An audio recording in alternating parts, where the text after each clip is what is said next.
రేవంత్ రెడ్డి గారు గెలిచిన 100 రోజుల్లో 6 పథకాలు పూర్తి చేస్తా అన్నారు. కానీ కేవలం ఒక పథకం పూర్తి చేశారు. మిగతా రోజుల్లో మిగతా గ్యారంటీలు పూర్తి చేస్తారంటారా? చేయాలనే మేము అనుకుంటున్నామండి అది. అయితే ఇవి కూడా చేస్తేనే మంచిగా ఉంటుంది. పబ్లిక్ కూడా నమ్మకం వస్తుంది చేస్తే. అట్లానే మేము కూడా కోరుకుంటున్నాం అట్లని. ఇంకా కరెంటు, గ్యాస్ అన్నారు. ఇంతవరకు అయితే రాలేదు. ఈ నెల నుంచి ఇస్తామన్నారా, ఆ టైమింగ్ అయితే ఎప్పుడు తెలియలేదు మాకు ఇంకా. అది చేస్తేనే ఆయన మళ్ళీకి నమ్మకం అనేది ఉంటుంది పబ్లిక్ అందరికీ అట్లా. అంటే ఇప్పుడు రేవంత్ రెడ్డి గారు కేంద్రంలో కూడా కాంగ్రెస్ వస్తే ఈ పథకాలు తొందరగా పూర్తి చేసే అవకాశం ఉందన్నారు. దాన్ని ఇప్పుడు ఎఫెక్ట్ ఏమైనా పడుతుందంటారు ఇక్కడ? ఇప్పుడు కాంగ్రెస్ వస్తేనే మాకు అన్ని పనులు అవుతాయి. ఇంకా బీజేపీ వస్తే పనులు కావు ఇంకా. అట్లనే అంటే ఇప్పుడు ప్రజలు 100 రోజుల్లో పూర్తి చేస్తారని వెయిట్ చేస్తున్నారు. ఈ 100 రోజుల్లో పూర్తి అవుతుంది అనుకుంటున్నారు? చెయ్యాలి, చేస్తేనే ఇప్పుడు ప్రజలకు కూడా నమ్మకం కుదురుతుంది. లేకుంటే నమ్మకం కుదరదు. చేయాలి, కంపల్సరీ చేయాలి. పనులు ఒప్పుకున్న పనుల వరకు అయితే చేయాలి. అది 2500 కూడా ఇస్తున్నాడు కదా, అది కూడా ఇవ్వాలి పబ్లిక్కి. లేకుంటే నమ్మకం అనేది రాదు. రేవంత్ రెడ్డి మళ్ళీ కూడా రారు. ఇంకా ఆయన చేస్తేనే వస్తాడు అందరికీ. అంటే ఇప్పుడు కేంద్రంలో కాంగ్రెస్ రాకుండా మళ్ళీ బీజేపీ వస్తే దాని ఎఫెక్ట్ ఏమన్నా ఉంటుందంటారు ఇక్కడ? బీజేపీ వస్తే ఎఫెక్ట్ అయితే ఉంటుంది.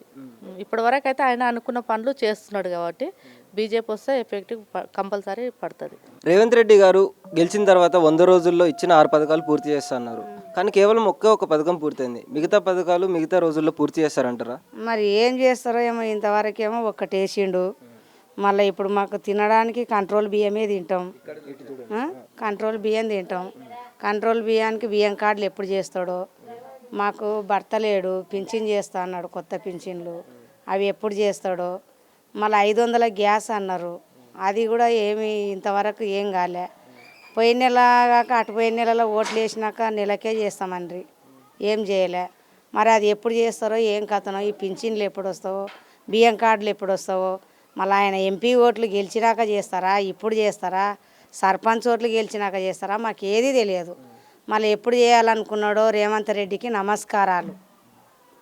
అంటే ఇప్పుడు రేవంత్ రెడ్డి గారు కేంద్రంలో కూడా కాంగ్రెస్ వస్తే తొందరగా చేసే అవకాశాలు ఉన్నాయంటారు. కేంద్రంలో కూడా కాంగ్రెస్ వస్తే వస్తే ఆయన వచ్చిన ఇప్పుడు ఈ పనులు చేసినాడంటే అందరూ రేవంత్ రెడ్డికే చేస్తారు. రేవంత్ రెడ్డే వస్తాడు. ఇప్పుడు పనులు అయినాక కాకముందు పక్కకు పెట్టి రేవంత్ రెడ్డిని ఫస్ట్ గెలిపించాలంటే ఇప్పుడు అందరు కలిసి గెలిపించిండ్రు. ఇప్పుడు కూడా ఇవన్నీ వచ్చినాయంటే మళ్ళా గెలిపిస్తారు ఆయనని. ఆయనకు నా ధన్యవాదాలు నాయన.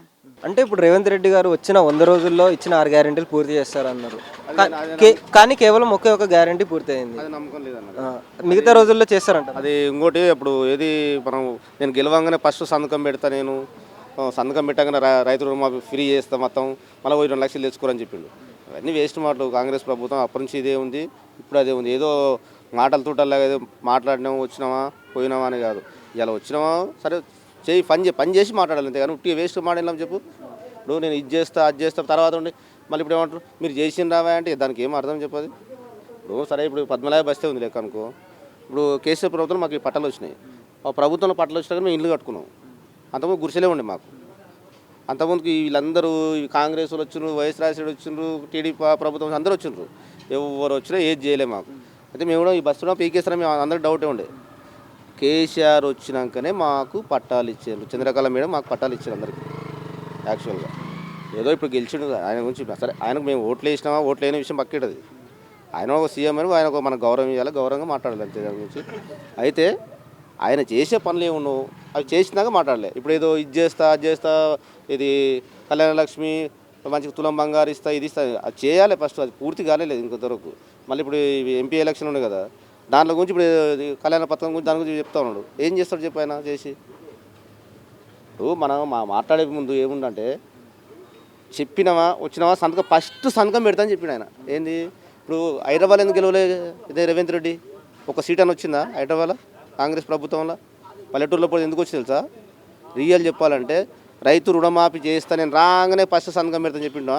దాని గురించి వాళ్ళు ఓట్లు వేసిండ్రు, ఊర్లో గెలిచింది. అందుకే హైదరాబాద్ రమ్మన్నది. ఒక్క సీట్ అని వచ్చిందా? వేస్ట్. సరే ఆ పనులు పూర్తిగా నెరవేర్చుకున్నాక పని చేసినాక మాట్లాడాలి అంతే. వేస్ట్గా మాట్లాడి ఇది చేసినాం అది చేస్తాం, వాడిని ఓడుస్తా వీడిని ఓడుస్తా. ఫస్ట్ మనం ఒడుచుకోవాలి, ఇంకొని ఒడుస్తున్న విషయం కాదు.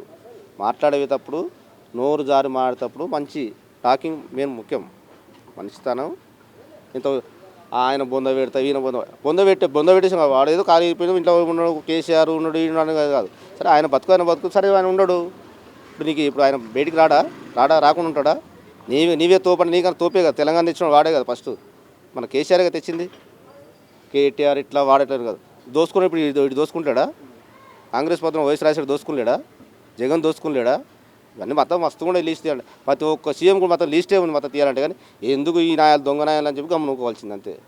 అది సంగతి. అంటే ఇప్పుడు కాంగ్రెస్ వచ్చి కొన్ని రోజులు అవుతుంది కదా, మిగతా టైం ఉంది. ఆ టైంలో మీరు కాదన్నా కాదు వాళ్ళ ఎంతసేపు ఉన్నా కానీ రేవంత్ రెడ్డి వల్ల ఏం కాదు, వేస్ట్. ఇంకా 6 నెలలు 5-6 నెలలప్పుడు మళ్ళీ ప్రభుత్వం కూలిపోతుంది ఖచ్చితంగా. కేసీఆర్ బయటికి రాని ఇంట్లో కూర్చున్నాడు కదా. రేపు మొన్న అంబులెన్స్ పంపించిన నేనే. ఇంతకుముందుకు ఎప్పుడు కేసీఆర్ 10 సంవత్సరాలు ఇప్పుడు అంబులెన్స్ పనికి రాలేదు, అవసరం పడలేదు. మన కాలు కింద పడ్డాడు, అంబులెన్స్ పంపించిన, బిటాలియన్ పంపించిన, జనాలను పంపించిన విషయం కాదు అది. బయటికి వచ్చి చేస్తే ఆయనకు దమ్ము లేదా? అంబులెన్స్ పిలుచుకునే దమ్ము లేదా? ఇప్పుడు మన మామూలు ప్రజల సొంటోళ్ళు రోడ్డు మీద పోతే ఫోన్ చేస్తే 108 రేటు కొడితే వస్తారు ఆటోమేటిక్. అయితే ఆయన అంబులెన్స్ పంపించిన, నేను మనసులో పంపించిన, నేను దగ్గరకు పోయి చూసిన, కేసీఆర్ని కలిసిన, ఏంది ఇది? అవన్నీ నీ సానుభూతికి చేస్తున్నాం అంతే, అంత తప్ప ఏముండదు ఆడ. అంటే ప్రజలు గత ప్రభుత్వం చేయనిది ఈ ప్రభుత్వం చేసేది మార్పు కావాలని చెప్పేసి వేశారు. ఆ మార్పు వస్తుంది అంటారా? కాదు, వీళ్ళ వల్ల ఏం కాదు, రేవంత్ రెడ్డి వల్ల ఏం కాదు. ఉట్టి ఆయన పోరగాల టీషర్ట్లు వేసుకోవాలి, తిరగాలి. మాట్లాడే విధానం ఫస్ట్ ఏమైనా మాట్లాడితే మాట కేసీఆర్ గురించి తిట్టడం తప్ప మిగతా ఏమని చెప్పాడా? నువ్వు ప్రతి ఒక్కసారి నువ్వు ఇప్పుడు ఇలా తిట్టడం వల్ల సీఎం అయినా అంతే. నాకు తెలిసి విషయం అంతా రియల్ చెప్తున్నా. నేను నాలాగా మాట్లాడేవాడు ఎవడు లేడు అనే విధానంగా నువ్వు సీఎం అయినా అంతే. ఆ మాటలకు, ఆ టాకింగ్కు, దానివల్ల నేను ఇంకోటి కేసీఆర్ ప్రభుత్వం ఓడిపోయింటే సరే జనాలు ఏం ఆలోచించారంటే, ఇప్పుడు గత 10 సంవత్సరాలు వాళ్ళకి ప్రభుత్వం ఇచ్చిన ఒకసారి వీళ్ళకి ఇచ్చి చూద్దాం చూసిన అంతే. ప్రతి ఒక్కరు ఎవరేమంటారు సరే ఎప్పుడు మననే చూసిన లాభం, ఒకసారి పక్కన కూడా అవకాశం ఇద్దామని చెప్పి ఇచ్చిన అంతే ఆడ, అంతగా ఏం లేడు ఆడ. అంటే ఈ ఫ్రీ పథకాల వల్ల ప్రజలే నష్టపోవచ్చు అని చెప్పి కొంతమంది అభిప్రాయం వ్యక్తం చేస్తారు. సరే లేడీస్కు బస్ ఫ్రీ పెట్టిండు, జుట్లు పట్టుకొని కొట్టుకుంటారు. అదే బస్ ఛార్జ్ తక్కువ వేసి ఇద్దరు సమానంగా పెడితే అయిపోతుంది కదా. బస్ కిరాయిలు టికెట్ తీసుకుంటారు అంతే బాగానే ఉంది, ఆధార్ కార్డు చూస్తే టికెట్ తీసుకుంటున్నాం. సరే మరి మెట్రో స్టేషన్ ఫ్రీ పెట్టవచ్చు కదా. సేమ్ దీనిలాగానే కేంద్ర ప్రభుత్వం దానికి డబ్బులు ఇస్తారు కదా, మెట్రో స్టేషన్ ఫ్రీ పెట్టవచ్చు, ఆటోలకు ఫ్రీ పెట్టవచ్చు. సేమ్ దానిలాగే దీనికి పెట్టవచ్చు, ఆటోలకు కానీ ప్రతి ఒక్క ట్రాక్టర్లకు ఏదానికి సరే. ఇప్పుడు వెహికల్స్ నడుపుకునే ట్యాక్సీ ఉంటారు, వాళ్ళు దానికి కూడా ఫ్రీ పెట్టాలి. అది ఒక్కటే బస్సు ఒక్కటే ఫ్రీ అని పెడితే అది దానిలో ఎక్కిన కొట్టుకో వస్తారు. ఎంకడికి డౌన్ కానీ ఫిలిం జూబ్లీస్ విషయంలో ఎక్కుతా ఉంటే బస్సులు ఎక్కలేకపోతున్నాయి. అవి వచ్చి చూస్తారు ఎవడన్నా? ఇప్పుడు రేవంత్ రెడ్డి చూడడు కదా. ఏదో మాట్లాడతాం, మస్తుగా మాట్లాడతాం, మైకు ఇచ్చింది కదా, మా మాట విషయం కాదు.